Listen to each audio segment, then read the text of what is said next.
Hi everyone, thanks for returning. Let's unravel another perplexing mystery. The case of Georgia Williams. Georgia Williams was born on September 17, 1995, in Telford, Shropshire, England. She grew up in a close and loving family with her parents, Lynette and Steve Williams, and her older sister Scarlet. From an early age, Georgia demonstrated a kind and thoughtful nature, consistently looking for ways to help others and make those around her happy. This admirable quality eventually becomes her weakness. Despite being bullied in middle school, but Georgia's life improved in high school. She made a group of friends and became a well-liked and popular student. Her kind nature and good leadership skills helped her win the position of class monitor. She pursued her passion for helping others by joining the Air Cadets Corps, with the ultimate goal of becoming a medical officer in the Royal Air Force. At 17, Georgia started working at a local gas station, where she quickly became friends with her coworkers. One of them was Jamie Reynolds, a 22-year-old man who seemed quiet and isolated from the rest of the group. Georgia, being a kind and caring person, reached out to Jamie in friendship, wanting to help him feel less alone. Thanks to her efforts, Jamie started to fit in at work, participating in group activities and making friends with his coworkers.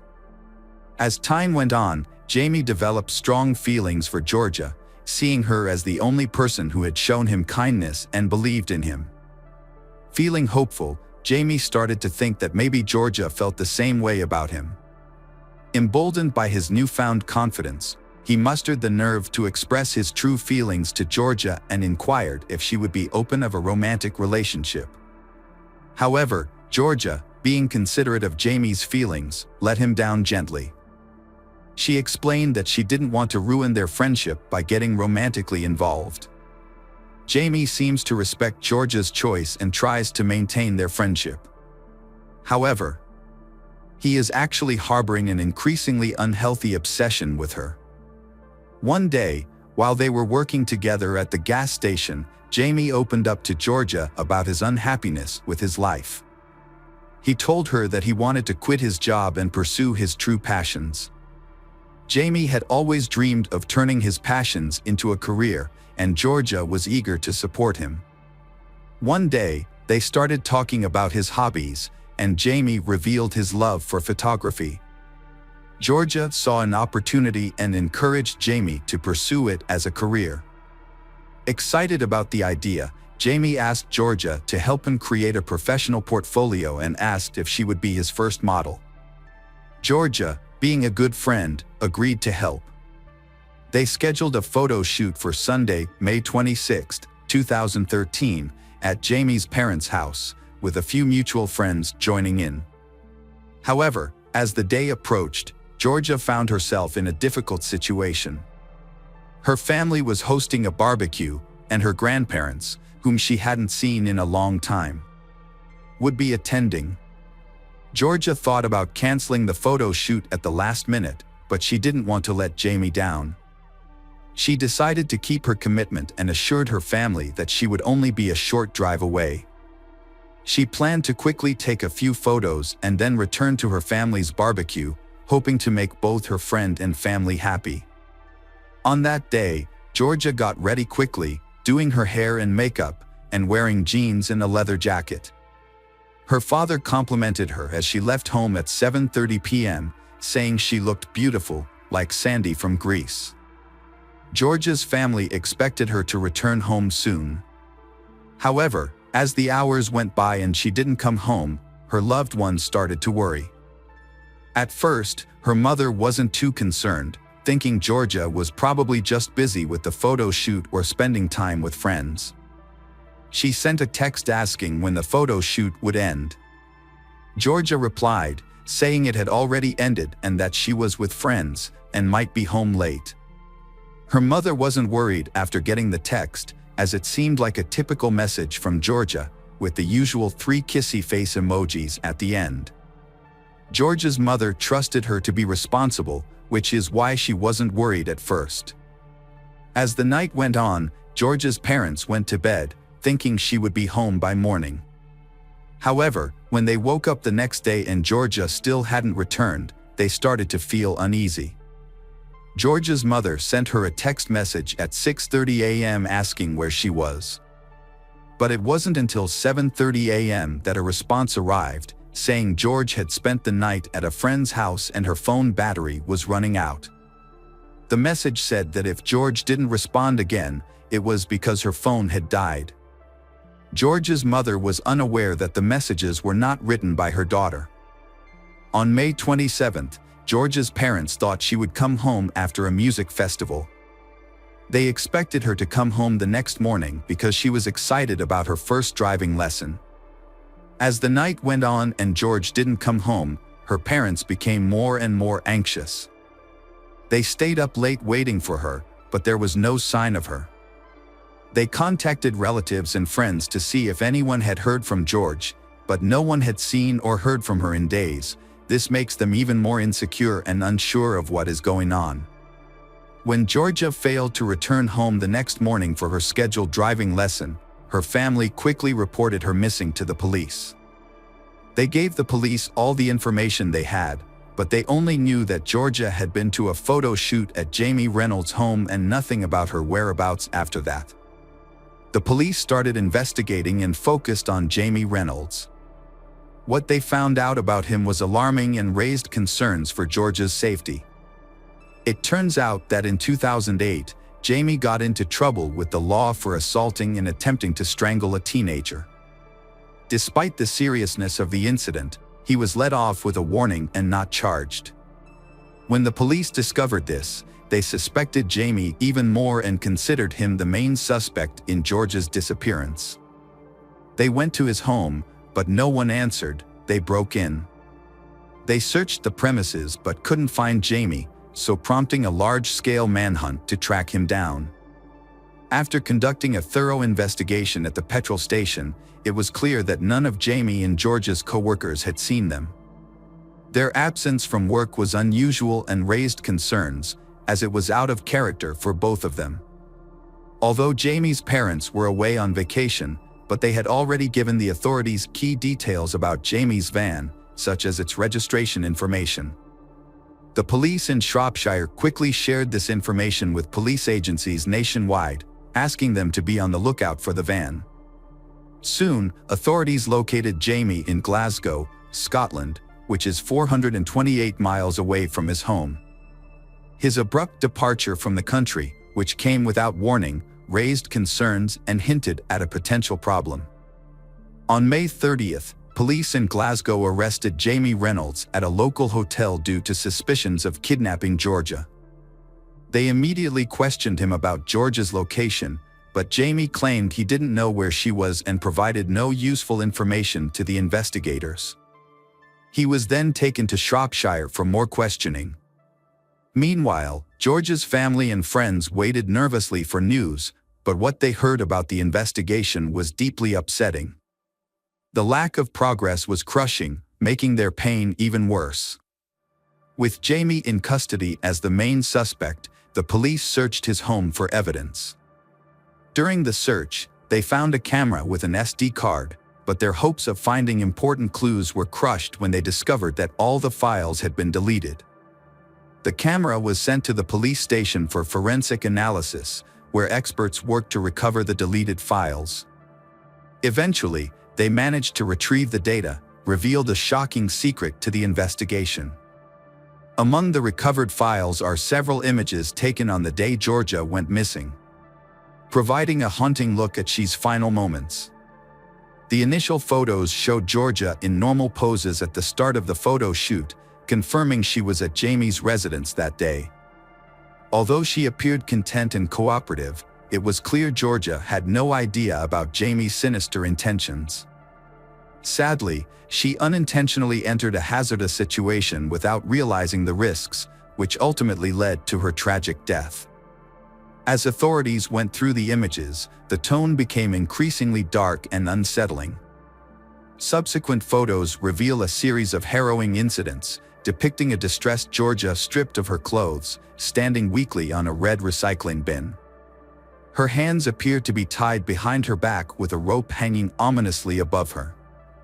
The footage captured Jamie Reynolds' horrific act. He filmed Georgia's final moments, showing her desperate struggle for breath. He later committed heinous acts of necrophilia, violating her lifeless body in various rooms of the house. Jamie's parents' bed was where he further compounded the horror. He took hundreds of additional photos showing Georgia in degrading positions, documenting his depravity. He stripped her of her jewelry, keeping them as trophies of his horrific crime. The police conducted a thorough search of Jamie's home and found a large collection of explicit photographs and videos, including content that depicted extreme violence, sexual assault, and murder. It was discovered that Jamie was not only in possession of these materials, but also actively involved in creating content that featured violent acts. Jamie's parents were alerted to their son's disturbing interests and immediately ended their vacation to meet with authorities. They revealed that Jamie had been exposed to violent and explicit content from the age of 14. It is possible that he was exposed to such content even earlier. Although his parents tried to intervene by blocking access to certain websites, Jamie found a way to circumvent their efforts. At the age of 14, he contacted the internet provider and set up his own private Wi-Fi connection, which allowed him to continue accessing the blocked websites without his parents' knowledge. When Jamie's parents first found out he was watching these videos, they became worried and contacted the police and Child Protective Services. However, the authorities said they couldn't take any action because watching such content wasn't against the law. As the police looked into the matter further, they found a set of notebooks containing 40 separate stories written by Jamie. These stories were centered around harming, sexually assaulting, and murdering women. Additionally, investigators discovered that Jamie had searched social media platforms, printed and marked images of young girls with nooses around their necks. One of the stories, titled "Georgia Williams Surprised," has a very similar plot to the incidents that led to Georgia's death. Authorities believe this narrative may have been a pre-planned scenario, intended to be carried out from the start. Jamie began writing this narrative in January and finished it just 3 weeks before the murder. Despite being questioned, Jamie refused to reveal the location of Georgia's body, insisting he was innocent. As a result, investigators had to painstakingly reconstruct Jamie's movements from the Monday morning after Georgia's murder. They started by reviewing surveillance footage of Jamie refueling his vehicle at a petrol station. Unbeknownst to them at the time, Georgia's body was hidden in the back of Jamie's van. After refueling, Jamie drove 60 miles to a movie theater, leaving Georgia's body in the van parked in the theater's lot. He then went inside to watch a movie. However, police lost track of Jamie after he left the theater and issued a public appeal for help finding him. The appeal was successful, with people reporting sightings of Jamie's van near the New York G Mountain Pass. The area, with its dense woods and muddy terrain, was where Jamie tried to evade capture. Locals remembered Jamie in his van, especially after it got stuck in the mud and Good Samaritans helped him get it out. Police followed up on this lead and searched the wooded area where Jamie was spotted. Unfortunately, they found Georgia's naked body in this secluded spot. Georgia's body was returned to Shropshire after being recovered. A post-mortem examination revealed she died from asphyxiation due to a ligature around her neck. Forensic analysis also showed bruising on her back, indicating Jamie had used his knee to press her down. Initially, Jamie denied any involvement in Georgia's murder, but on the first day of his trial in December 2013, he suddenly stood up and pleaded guilty to all charges. During the trial, Georgia's father gave a heartfelt address to the court. They had to endure the pain for a long time as they witnessed their daughter's body lying motionless in the hospital's rest house, a traumatic experience that haunted both him and his wife. The trial also uncovered Jamie's previous run-ins with the law. In 2008, he received a warning from a judge for keeping a 1-year-old girl captive in his home. A disturbing incident foreshadowing Georgia's tragic death. In 2011, Jamie was criticized for recklessly backing his car into a girl's vehicle. This incident occurred after the girl had turned down his romantic advances. Although the case was eventually closed, Judge Mr. Justice Wilkie expressed serious concerns about Jamie's behavior, calling him a sexual deviant and warning about his potential to become a dangerous serial offender. As a result, Jamie received a whole life term, a sentence typically reserved for the most severe crimes, meaning he would spend the rest of his life in prison without parole. At the time, Jamie was the 46th person to receive this sentence and the youngest person in history to be given a whole life term. During sentencing, Judge Justice Wilkie highlighted the extreme suffering Georgia endured, emphasizing the torturous nature of her experience. Jamie's obsession with violent and sadistic pornography had led to a horrific display of control over his victim, ultimately resulting in her tragic death. Jamie Reynolds hung his head in shame as Georgia's parents and sister listened to the disturbing details of her death and the abuse she suffered at his hands. The courtroom was extremely tense as the jury saw gruesome images of Georgia's final moments, causing her family to leave in distress. In 2014, Jamie tried to appeal his life sentence but was unsuccessful. A review of the case the following year criticized police officers, children's services, and mental health professionals for their handling of Jamie before Georgia's murder. The review found that these agencies failed to work together properly, despite Jamie having come to the attention of law enforcement 5 years earlier for attempting to strangle another girl. Georgia's parents were deeply saddened by the report, regretting the missed chances to intervene and prevent their daughter's death. They stated that they cried when they read about the agency's failures, as it was clear that Jamie was likely to commit murder. They believed that Georgia's death could have been prevented. Outside the courtroom, Georgia's father shared the family's overwhelming sadness, stating that no sentence could ever satisfy them because it wouldn't bring Georgia back to life. He emphasized that their loss was irreparable and that Jamie, despite his lengthy prison sentence, still had the one thing he took from their daughter, life. He noted that what to cause them grief is that Jamie, even while serving a life sentence, still gets to live. Jamie Reynolds remains in prison to this day. Georgia's mother, Lynette, later wrote a book titled Our Georgia, in which she shared the family's traumatic experiences. The book highlights the failures of the legal system that allowed Jamie, a violent film enthusiast, to remain at large and eventually commit murder. This book is a heartfelt tribute to Georgia and provides an insight into the devastating aftermath of her tragic passing. Georgia's death caused immense pain to those who loved her, leaving a huge gap that can never be filled.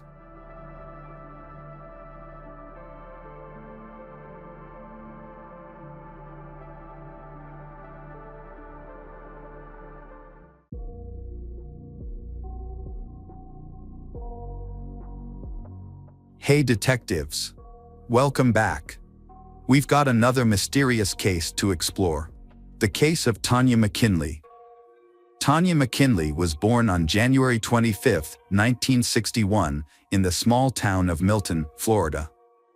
She grew up in a loving family and was very close to her older sister. After graduating from high school, Tanya decided to move to Pensacola, a town about 25 miles away from her hometown. She pursued a career in the medical field. Tanya moved to a new city with her cousin Vanita, and they shared an apartment. After moving in, Tanya met a man named James, and they began dating. They eventually moved in together and had a son, Timothy, in 1983. Although Tanya was happy to be a mother, her relationship with James was troubled. They argued frequently, and about a year after their son was born, they decided to go their separate ways. By the end of 1984, Tanya was temporarily living with Vanita, who was now married with 2 children. Tanya planned to find her own place as soon as possible. On New Year's Eve, Tanya, Vanita, and her husband decided to celebrate at a local bar. They left their children at a late-night daycare. Around midnight, Vanita and her husband were getting ready to leave, but Tanya wanted to stay a little longer. Since the daycare closed at 1 a.m., Vanita agreed to pick up Tanya's son, allowing Tanya to stay at the bar. Before leaving, Vanita asked Tanya how she planned to get home, since they had driven there together. Tanya replied that she would get a ride from their acquaintance at the bar. However, when Vanita woke up on January 1st, she found that Tanya had not yet returned home. At first, Vanita thought Tanya might have slept over with a friend, so she was not too worried. Then, Vanita's mother-in-law arrived with heartbreaking news. Tanya had been found dead around 3 a.m. A Pensacola resident was on her way to the vet with her daughter. While driving, her daughter pointed out a person on the side of the road. Pensacola thought it might be a mannequin, but when she got out to check, she discovered it was a human body. Pensacola immediately returned home and called the police. Upon arriving at the scene, officers found the body of a woman lying in an empty lot beside the road. She had no shoes, her tights were down, and her dress was pulled up. Near the body, a blue towel with what appeared to be bloodstains was found. The police identified the victim as 23-year-old Tanya McKinley.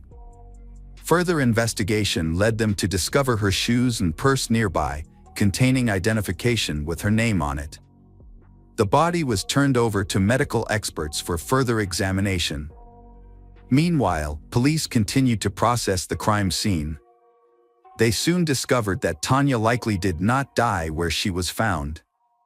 There was no significant blood near the body, except for a stain on a towel, and signs on the ground suggested that the body had been dragged to the side of the road.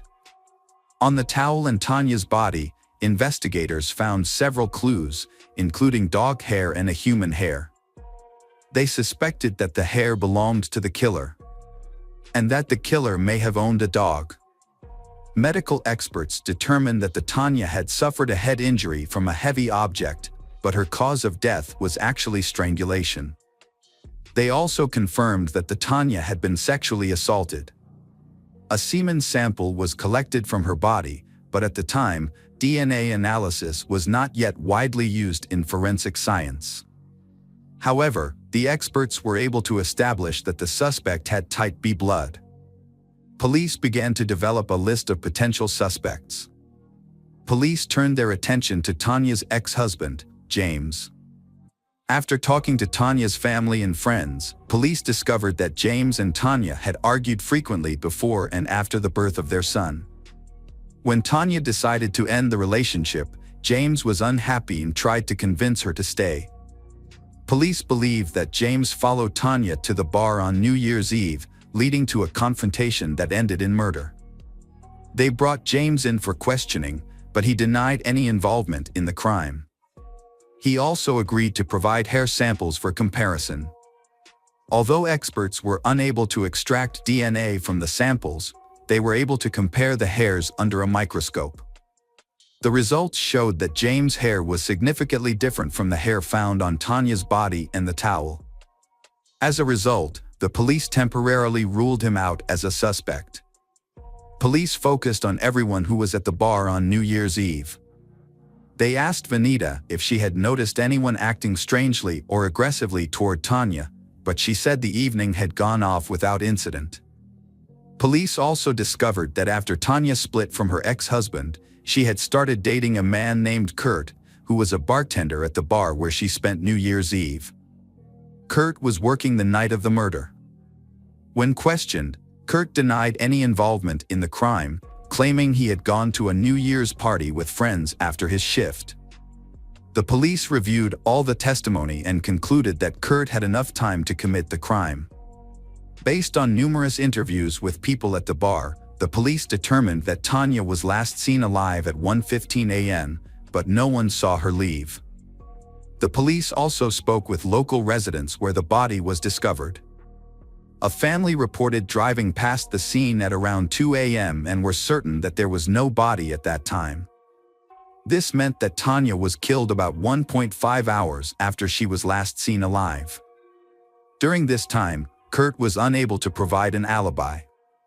He volunteered to take a lie detector test, but the results were inconclusive, and further investigation revealed that Kurt's blood type did not match the killer's blood type, as determined by a semen sample. As a result, Kurt was cleared of the crime. Unable to analyze DNA from the killer's semen, and with no witnesses or concrete evidence, police could only assume that the perpetrator likely lived in the area where the body was discovered. The case had been closed for years due to lack of concrete evidence. Timothy, who was only 18 months old when his mother died, was raised by his father and Tanya's family. Together, they kept the truth about his mother's death a secret.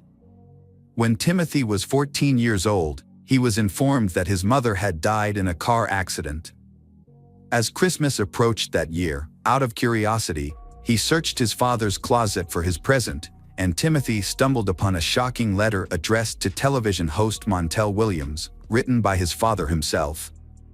In a letter, Timothy's father wrote asking for help in solving the murder of Timothy's mother, Tanya. The letter included a detailed account of the crime, which was the first time Timothy learned of his mother's tragic fate. Years later, in the early 2000s, police reopened Tanya's case, hoping that advances in DNA technology might help identify the killer. Police sent all available evidence to a lab for analysis. Experts discovered that the blood on a blue towel near Tanya's body came from a man, not Tanya. They created a DNA profile of the unidentified man and uploaded it to the FBI database. But there were no matches. The case was put on hold until 2015, when it was reopened, 30 years after the murder. Through investigation, the police discovered from the FBI's archived database that a person had some similarities with the DNA found at Tanya's crime scene. However, the match was not strong. To investigate further, the police learned about the person's family background and even contacted his relatives for assistance. These relatives cooperated and provided DNA samples for comparison. Unfortunately, the DNA analysis showed that his family was not involved in Tanya's death, leaving the police with no new leads. In 2018, a journalist named Tony Adam became interested in Tanya's case. Tony contacted the police offering help, and the police became suspicious of his involvement. Tony joined the investigation despite having no background in criminal investigations. The police, who had made little progress in the case, hoped that Tony's involvement wouldn't hinder the investigation. In 2019, a year after Tony got involved, police decided to identify the killer's relatives. This time, they enlisted the help of Parabon, a genetic genealogy company, and expanded the search to include primarily the DNA of known criminals. Parabon expanded its search to public genetic databases, which were much larger in scope. Unlike DNA evidence collected from a crime scene, these databases contain DNA samples that people have voluntarily uploaded to find relatives. To find the killer, experts used a process of elimination, carefully analyzing the family trees of potential relatives to identify someone who matched their suspect's criteria. They were looking for a man who was at least old enough to have committed the crime in 1985 and had a connection to the area where the crime was committed. In 2020, police identified a suspect in Tanya's murder. Daniel Wells, 57, had been arrested in the late 1980s for assault and indecent exposure. At the time, he was living in Pensacola, working as a carpenter and living with his wife and children. But to confirm whether Daniel was actually the killer, detectives needed to compare his DNA to the profile they collected from the crime scene. To prevent Daniel from fleeing, the police approached cautiously. They kept watch, waiting for an opportunity to collect a DNA sample from him without arousing Daniel's suspicion. Daniel threw a cigarette butt out of the car window near his workplace. The police collected the cigarette butt and immediately sent it to the lab for analysis. Experts extracted DNA from the saliva on the filter and compared it to the DNA of the killer in the Tanya case. The results were a match. The police eventually identified Daniel as the culprit and arrested him the same day. Despite the DNA test results, the police still tried to get Daniel to confess. They arranged for a patrol officer to stop Daniel's car under the pretext of doing a routine ID check. Detectives then approached Daniel, informing him that he needed to accompany them to the station without providing any further explanation. By withholding information, they intentionally kept Daniel in suspense, allowing them to proceed with the investigation cautiously. The police approached Daniel, informing him that he needed to come with them to the police station without further explanation. During the investigation, the detectives slowly steered the conversation toward Tanya's murder, asking Daniel about his whereabouts on the night of the murder. At first, he claimed to have never seen Tanya. However, when the detectives revealed that his DNA was found at the crime scene, his story began to unfold. As the questioning continued, Daniel's denials became increasingly unconvincing, and he grew more and more agitated. Detectives made it clear that the DNA evidence was irrefutable and that he would face consequences for his actions. As the interrogation continued, Daniel denied his guilt and became increasingly agitated. The police said the DNA evidence was incontrovertible and he would face the consequences for his actions. Faced with the evidence, Daniel finally broke down and began to speak. He and Tanya went to his house, where they had sex after drinking. However, an argument broke out, the argument escalated, and in a fit of rage, Daniel picked up a heavy wooden cutting board and hit Tanya over the head. When he realized she was dead, Daniel panicked and dumped her body in a location where it was later discovered. On his way back, Daniel discarded the Tanya's belongings and returned home. When questioned about the dog hairs found on the Tanya's clothes and towel, he attributed them to his roommate's black Labrador. Contrary to Daniel's claim that Tanya died from a head injury, the medical evidence clearly showed that the cause of death was strangulation. In a possible chain of events, Daniel struck Tanya in the head, but when he realized she was still alive, he resorted to strangling her. The police gathered enough evidence to arrest him for murder. Police then contacted Tanya's family, including her son Timothy, to inform them of the developments in the case. Timothy was deeply moved, thanking the police for finally identifying his mother's killer. 2 weeks after his arrest, Daniel's body was found in his cell. An investigation confirmed that he had committed suicide.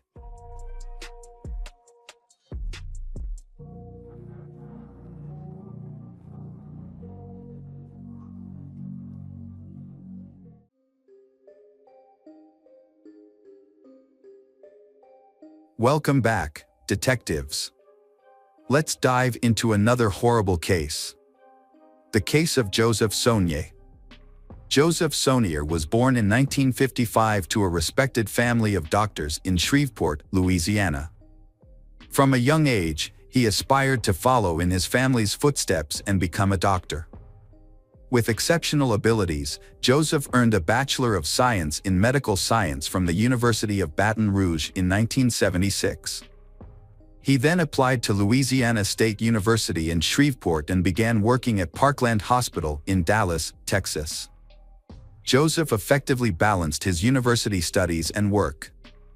He consistently refined his knowledge through hands-on experience at the hospital.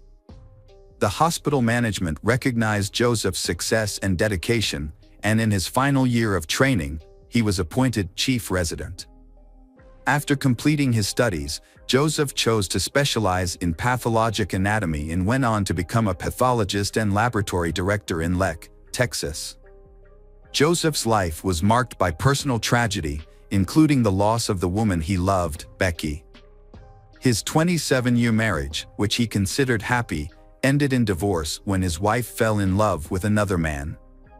Joseph accepted her decision and agreed to the divorce, believing that the woman he loved had found happiness. Joseph had a strong sense of responsibility and nobility. After his divorce from Becky, he maintained a warm relationship with her and continued to support their 2 sons.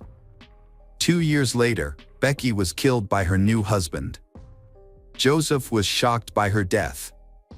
He often thought about their past family life and mourned her loss. Despite his own grief, Joseph remained a source of strength for his family. He took care of the funeral expenses and helped his sons cope with the trauma. His sons later credited his support for helping them overcome their pain. The tragedy had a profound impact on Joseph.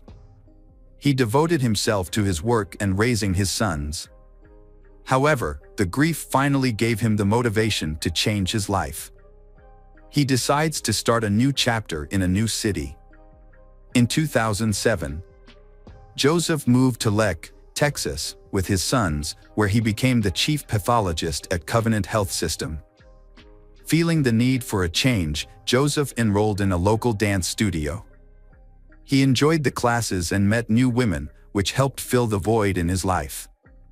A few times, Joseph attempted to form connections with his dance partners, but it never worked out. That was until Michelle Tina walked into his dance class on a warm summer evening. Her elegance, poise, sense of humor, and sparkling eyes immediately caught his attention. Her radiant smile illuminated the room, and Joseph knew right then that she was the one he had been searching for. Michelle, too, noticed Joseph's confident and respectful demeanor on the dance floor. As they danced together, the 47-year-old Michelle and 57-year-old Joseph found that they complemented each other perfectly. As they continued to dance together, they grew closer with each passing session. Eventually, Joseph asked Michelle out on a date, and she agreed. This marked the beginning of what seemed like a happy new chapter in both of their lives.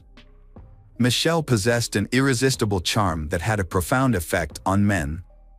Michelle was a classic example of a femme fatale, a woman with an undeniable magnetism that drew attention and sparked passion in those around her.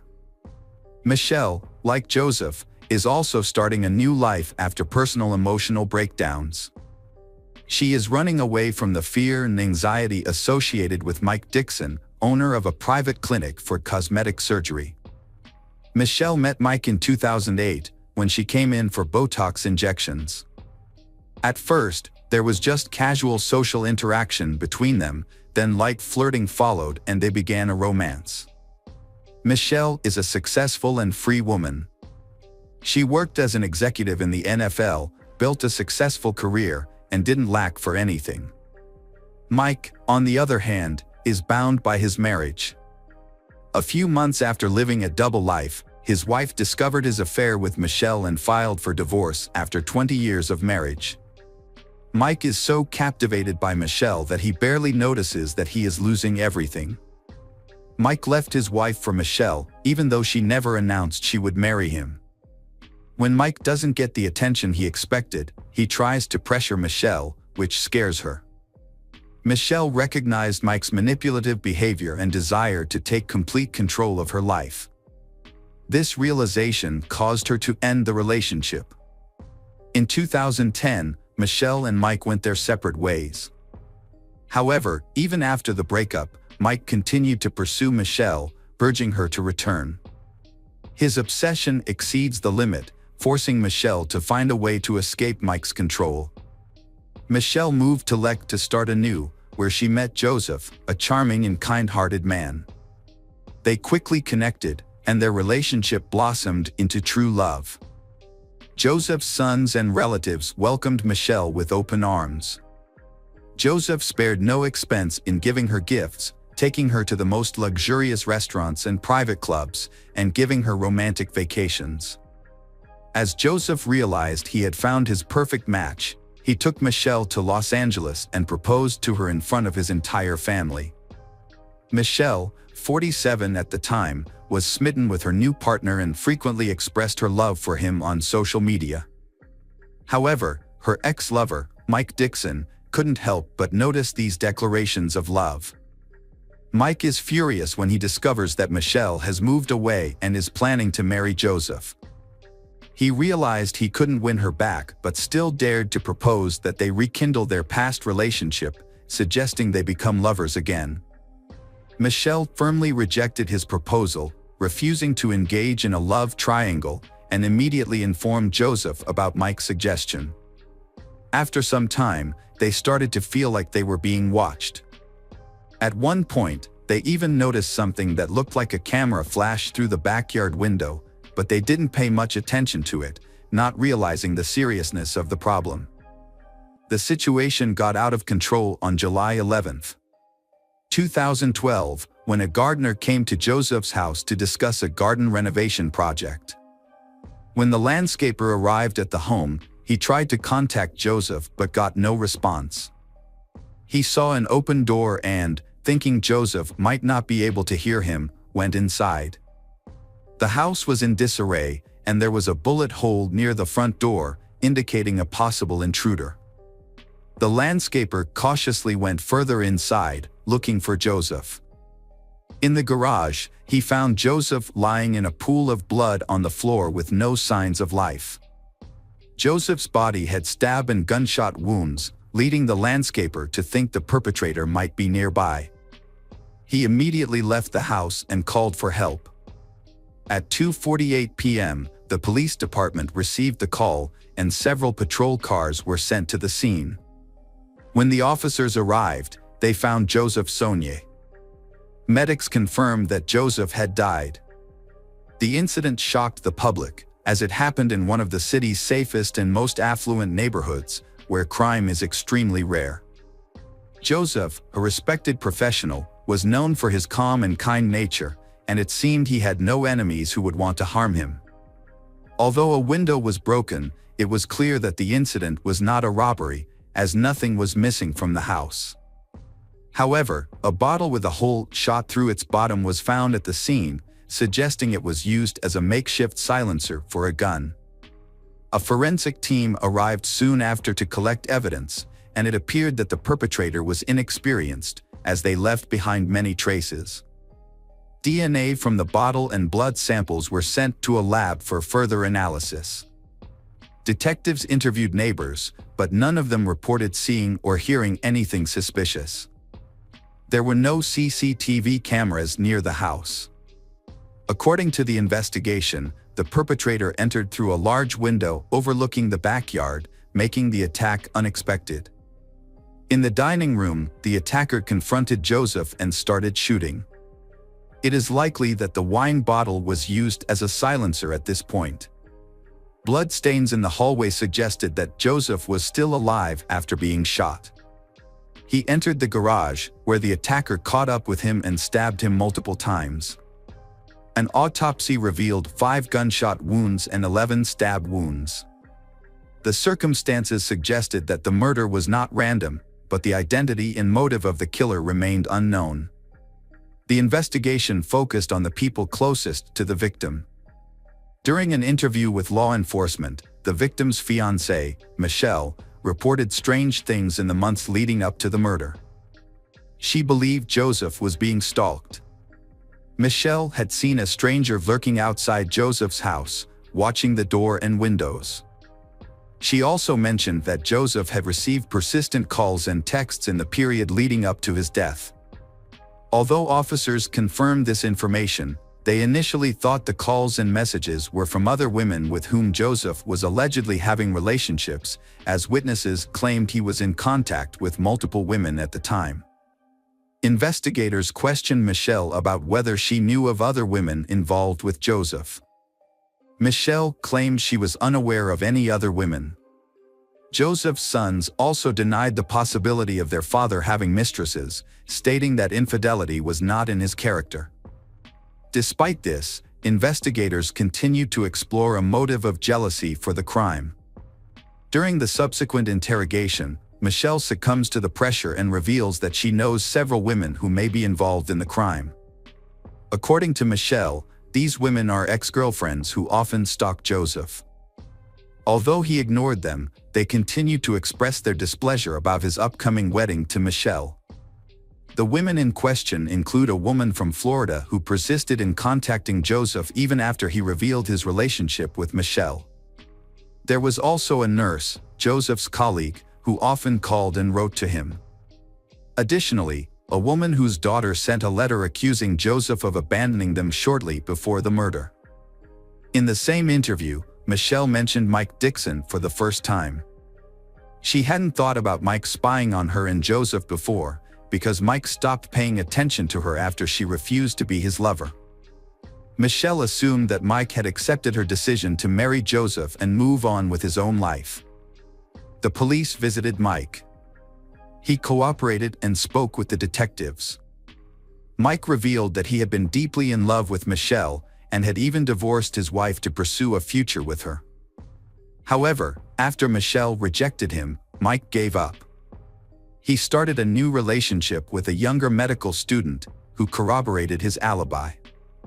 At the time of the crime, Mike was at work and then spent time with his new girlfriend, which confirmed he couldn't have been involved. The investigation encountered significant obstacles. Every suspect, including Michelle, had a solid alibi, leaving detectives stumped. They searched for enemies of Joseph or individuals who might benefit financially from his death. But no new leads emerged. Unfortunately, forensic analysis does not provide any information about an individual, so police cannot identify the owner of the DNA found at the crime scene. Just as the case seemed hopeless, the police received an unexpected call from Paul Reynolds. Reynolds reported that his roommate, David Shepard, had recently confessed to a murder in Leck and then attempted to take his own life but was saved. According to Reynolds, a neighbor shared specific details about David's crimes with him, including details that only a few detectives knew, such as the use of a glass bottle as a silencer. This new information led police to conclude that Shepard was indeed connected to the crime. The witness came forward claiming that David was not the mastermind behind the crime, but rather a person who was hired by an unknown doctor involved in plastic surgery. Police launched an investigation into the new suspect and discovered that Mike Dixon was the person who hired David. When questioned at the police station, David began to confess and revealed that Mike Dixon had indeed hired him to commit the crime. According to David, he and Mike met at a bar while both were going through difficult breakups and formed a friendship. Mike shared his sadness over his lost love, Michelle, who was now engaged to someone else. He claimed that he couldn't move on and was willing to do whatever it took to win her back. David alleged that the initial plan was to discredit Joseph, Michelle's current partner, in the hopes that Michelle would leave him and return to Mike. However, David claimed that murder was not part of the original plan. First, women were paid $1,000 each to pretend to be Joseph's mistresses and pursue him. Additionally, a letter arrived from a woman claiming Joseph had abandoned her and their child. Joseph consistently denied these allegations, and Michelle believed him. It was later revealed that the camera flash seen by the couple was actually the light from David's cell phone flashlight. David had been driving to their house to create the illusion of surveillance. Funded by Mike Dixon, who covered gas and other expenses.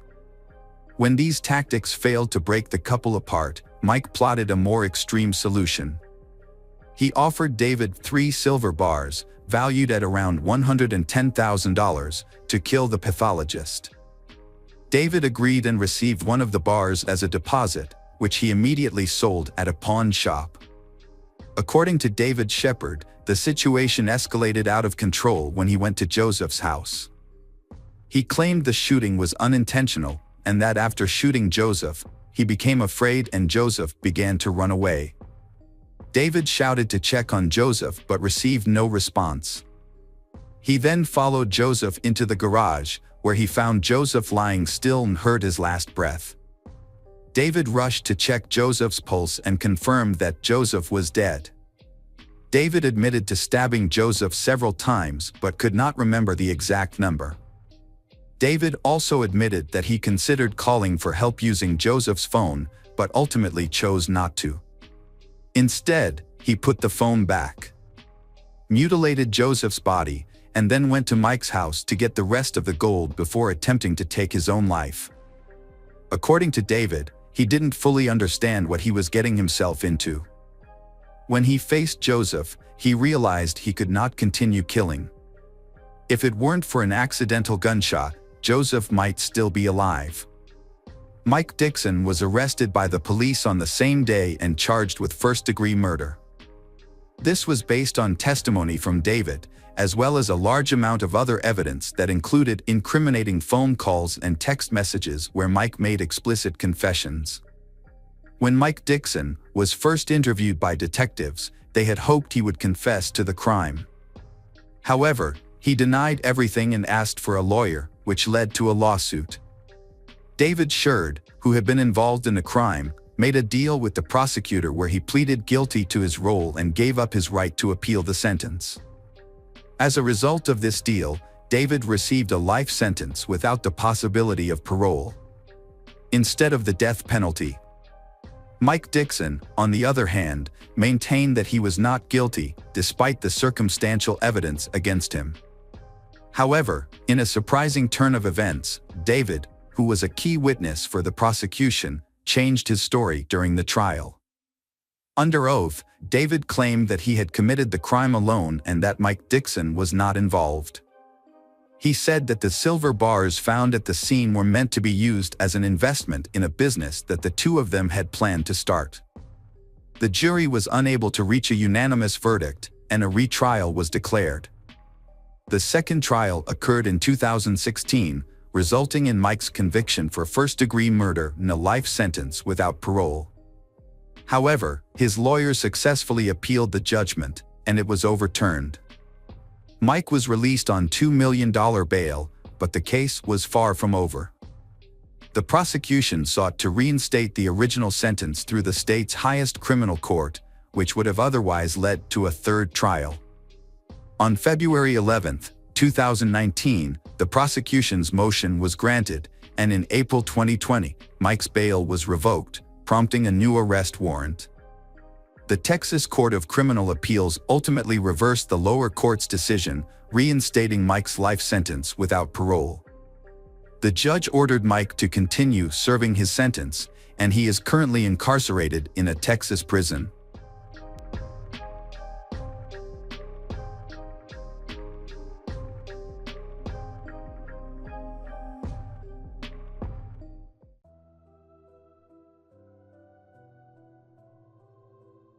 Welcome back, detectives. Let's dive into another horrible case, the case of Luz Maria Lopez. Luz Maria Lopez was born on March 17, 1995, in San Cristobal, Verapaz, a small town, to a modest family. She was the youngest of two children. Her parents, Al Morales and Brian, raised her along with her older brother, Omar. Luz Maria's early life was marked by a serious health scare. As an infant, she nearly died due to an intestinal obstruction and underwent a complex surgery. Although her doctors were uncertain about her chances of recovery, her mother's prayers and faith played a significant role in Luz Maria's survival. Fortunately, the surgery did not affect Luz Maria's development. She grew up to be a healthy and active child. During her school years, Luz Maria was a sporty. She was actively involved in gymnastics, athletics, and classical dance. She easily makes friends with everyone and got along with people from different backgrounds. Luz Maria excelled academically, particularly in the humanities. After completing her secondary education, Luz Maria decided to pursue higher education at a prestigious state university. She chose to study law and later specialized in criminalistics, a field that had always fascinated her. A fateful encounter took place when Luz Maria accompanied her mother to a car dealership in Coban, the capital of Alta Verapaz. The occasion was her older brother's 25th birthday, and the family wanted to surprise him with a motorcycle he had always desired. Inside the dealership, they were warmly greeted by a courteous and attentive young sales consultant named Jorge, who showcased the available models, offering some advice. Although Luz Maria and her mother have already chosen a model, but they want to consider and discuss it with her father before making a decision to buy it. As they left, they took a business card from the dealership and Luz Maria left her phone number for further communication. Shortly after, she received a call from Jorge himself, but instead of discussing the potential purchase, the conversation turned to a more personal subject. Over the following days, Jorge contacted Luz Maria several times, gradually building up the courage to invite her to meet at a coffee shop. Jorge was clearly smitten with Luz Maria, the beautiful, sultry brunette, but he didn't know how to approach her. Luckily, Luz Maria also liked Jorge, and when he asked to meet, she happily agreed. Although Luz Maria was a year younger, their small age difference wasn't an issue. They fell deeply in love, both believing it was love at first sight, and that a long, happy life was ahead. A few short months into their relationship, they decided to live together, despite parental objections. They had a small, private wedding, attended only by close friends and family. However, their special day almost got derailed due to a mishap at the banquet venue. They had to cough up extra cash to save the celebration, which wedding ultimately took place on schedule. Jorge was born in 1996 in Santa Catalina Latina, a town in central Guatemala. Jorge and his younger brother, Pablo, grew up in a low-income household. His family struggled financially, so as children, they did not have the luxury of fine clothes and expensive toys, as the family's limited income only covered the most basic needs. Even though Jorge grew up in difficult circumstances, he seemed to have no motivation to change his life for the better. He lived life at his own pace, choosing to enjoy simple pleasures rather than strive for advanced degrees or job security. Those who knew Jorge described him as introverted, unsociable, and having few close relationships, especially with women. When he met the love of his life, Luz Maria, he went all out to win her heart and quickly proposed, fearing she might change her mind. However, Luz Maria's parents, Morales and Brian, were suspicious of him from the start. They couldn't quite put their finger on what it was about him that they didn't like, but they couldn't convince their daughter to call off the wedding. The marriage turned out to be unhappy. After the wedding, Luz Maria became pregnant, but she had not yet finished her university degree and struggled to find a good job. Due to her lack of experience in health issues, she had to accept short-term, low-skilled jobs. Meanwhile, her husband lost his job and was in no hurry to find a new one. When their daughter, Alice, was born, the family's financial situation became more difficult. Both spouses were unemployed, and they had no money to pay rent, buy food, or pay for the family's basic needs. Jorge convinced Luz Maria that their only option was to temporarily move in with his parents. Luz Maria was initially hesitant, but facing no alternative and having a baby to care for, she eventually gave her consent. Luz Maria's mother was aware of the problems her daughter was facing in her marriage, but despite mother concerns, Luz Maria was optimistic that things would improve. Luz Maria assured her mother that everything would get better soon, so her mother decided to visit her and see how she was doing. However, when she went to Luz Maria's husband's house to see her daughter, she was shocked by what she found. Luz Maria was in a terrible state, eating only once a day and very little at that. This was partly due to Jorge's family not providing her with enough food, even though she was unemployed and breastfeeding her young daughter. The lack of food was only one of many problems Luz Maria faced in her in-laws' home. She was constantly belittled and even physically abused by her husband's younger brother. He was annoyed by the sound of the baby crying and the presence of children's belongings in the house. On several occasions, he threw items at Luz Maria, including a baby bottle that hit her and her daughter, Alice, who was in her arms. Despite witnessing these events, Jorge just stood by and did nothing to protect his wife and children, he treating them as if they were strangers. Morales convinces her daughter to take her granddaughter to her maternal home. Jorge arrived shortly afterwards, asking his wife to return home and promising to find a job. Luz Maria agreed, on the condition that they could rent their own apartment and live separately from Jorge's parents. After completing her education and defending her diploma, Luz Maria landed her dream job at the city prosecutor's office. As a smart, talented, and responsible young woman, she quickly earned the respect of her colleagues and began to advance in her career. As time passed, the family's financial situation significantly improved, thanks to Luz Maria's hard work and success. They were eventually able to afford a car. Meanwhile, Jorge continued to struggle with his own life, failing to find direction and instead relying on his wife's income. His laziness and jealousy intensified over time, causing tension in the household. Jorge had a volatile temper, and the situation worsened with time. Jorge was a man who preferred a life of leisure, spending most of his time at home watching TV, drinking beer with friends, and relying on his wife's income. He was extremely possessive and controlling, restricting his wife's freedom and autonomy. He wouldn't allow her to make friends, have lunch with colleagues, or even be alone without him. He constantly monitored her phone activity, checked her call history, and read her messages. He also forbade her from creating social media accounts. When they were alone at home, Jorge's behavior was just as bad. He frequently arguments, blamed his wife for all their problems, and never took responsibility for his actions. When they lived with his parents, Jorge failed to stand up for his wife, instead watching as she was humiliated, insulted, and even physically abused by his relatives. Jorge frequently resorted to physical violence in their relationship. He had a controlling attitude towards his wife, Luz Maria, and wrongly believed she would accept his abusive treatment. Their neighbors frequently heard screams coming from their house and witnessed signs of physical abuse on Luz Maria's face and body.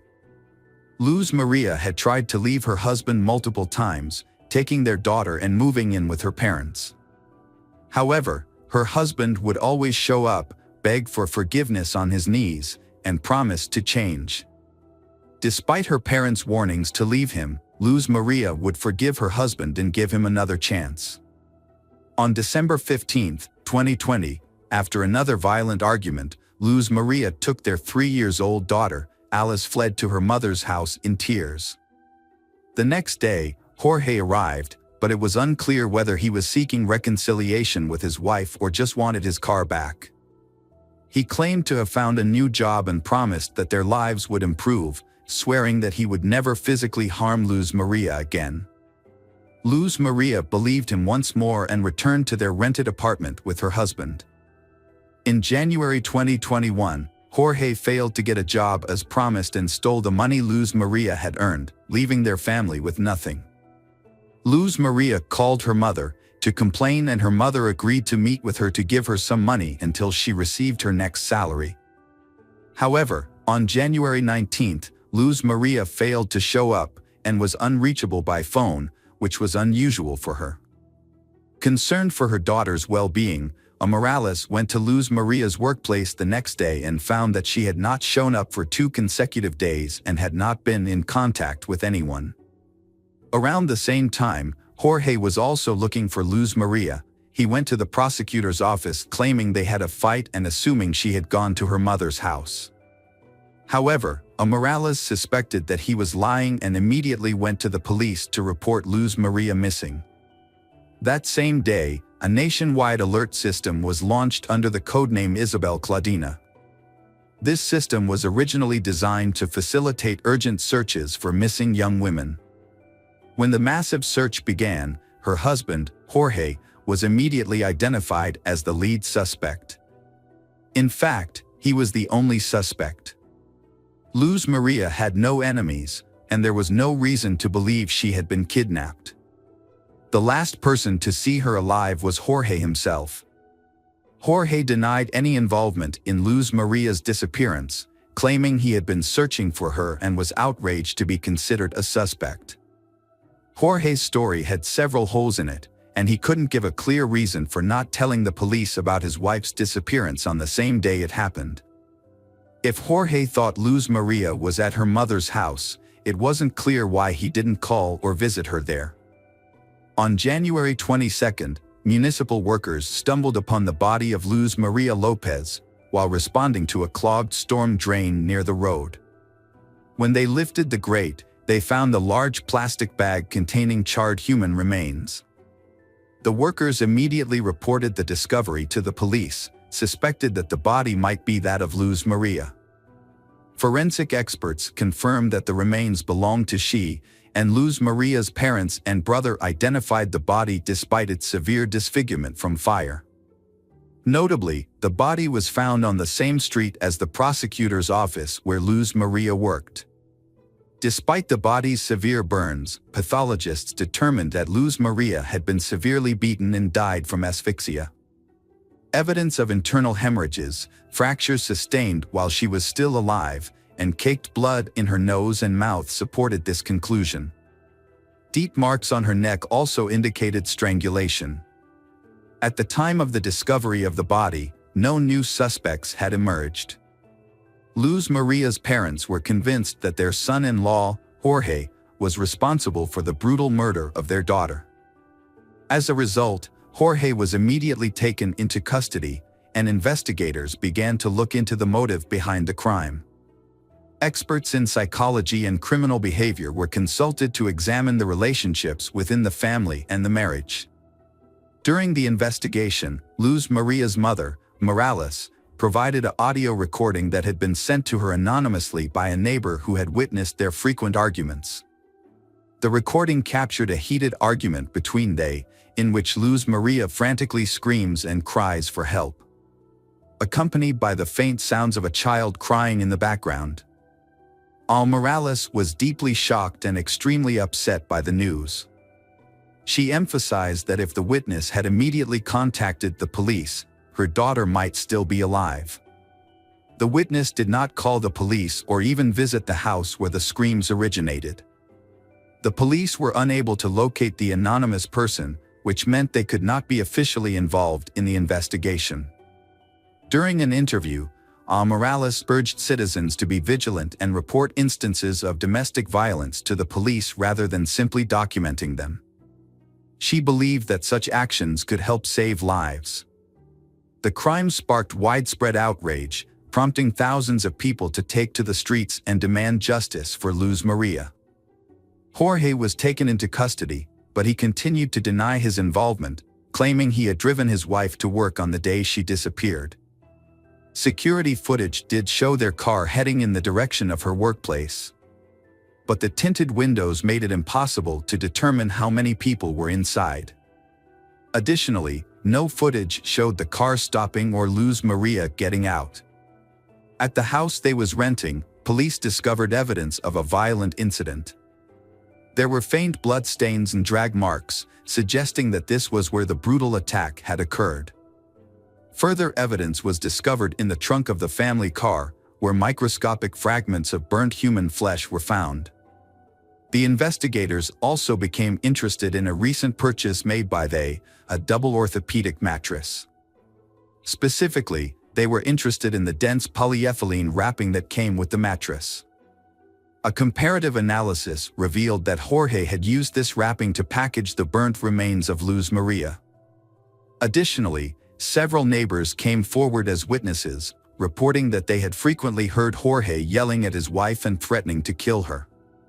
Just days before Luz Maria's disappearance, Jorge had been overheard shouting that he would kill her if she tried to leave him, and that he would hide her body so well that no one would ever find it. Criminologists used collected data and witness testimony to reconstruct the events surrounding the crime. On the night of January 19, 2021, a brutal murder took place. The day before, Luz Maria and her husband, Jorge, had a violent argument. Jorge physically assaulted her. On this occasion, his rage escalated, causing him to strike his wife multiple times. Her screams for help were heard by the neighbors, but they failed to report the incident to the authorities. The beating left Luz Maria with a broken nose and a head injury. Jorge then strangled her with his bare hands. In an attempt to dispose of the body, he dragged it to the backyard, doused it with flammable liquid, and set it on fire. However, the fire produced a significant amount of smoke and a strong odor, which Jorge feared would attract the attention of the neighbors. He quickly extinguished the flames, wrapped the charred remains in plastic, and sought a secluded location to hide the body. He believing it would never be discovered. Jorge committed a heinous crime in front of his 3.5-year-old daughter, who was old enough to partially understand what was happening. The child witnessed the beating and crime, and her cries and screams were recorded. Despite this, Jorge attempted to cover his tracks by using his knowledge of forensics, gained from his wife's textbooks, to create an alibi. He disposed of her body in a drainage sewer on a poorly lit road with no surveillance cameras. The next morning, Jorge drove to his wife's workplace, pretending to have taken her there as usual. He then began a fake search for her, contacting her colleagues, friends, and family. During the trial, Jorge's lawyers delayed proceedings and attempted to mislead the investigation. They claimed that all the evidence and witness statements were indirect and did not directly prove Jorge's guilt. Defense attorneys requested that Jorge's detention be changed to house arrest, arguing that he was deeply depressed due to the accusations of killing Luz Maria he loved and the mother of his child. However, the crucial evidence came from Luz Maria's phone, which was in Jorge's possession.